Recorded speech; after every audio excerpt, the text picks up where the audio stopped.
असलामुअलैकुम जी, welcome करदा अपने YouTube channel देसी व्लॉग। तो दोस्तों की हाल चाल है? ठीक ठाक हो? राजी बाजी हो? फिट फाट हो? जनाब अज असीं आए पट्ठे लैन। मैं काफ़ी दिनों तो बाद तुहारे कभी पट्ठे वेखे नहीं होने। आ वेखो आ तीन घटेरियां वड़दा वा, फिर उठ खलो जांदा वा। दिल ही नहीं करन दिया ओहदा पट्ठे वड्डण नूं। मैं वड़ना खलोया तो मैं दसना किद्दां पट्ठे वड्डी दे आ। काफ़ी दिनों महीनों तो बाद पहली वीडियो आ मेरी, तो इनू चंगा दिओ जे। आहो पांडे कवड़ के मैं दसना किद्दां वड्डी दे आ।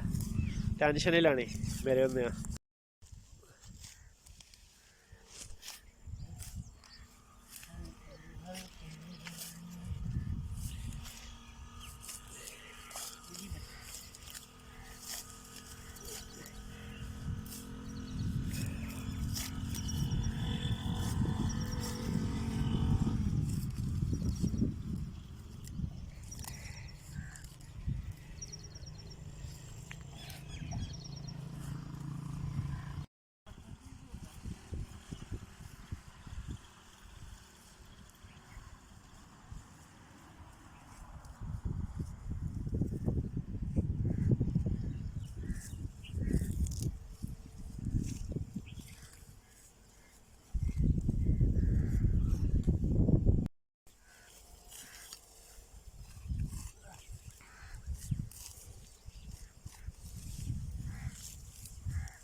शुरू उदों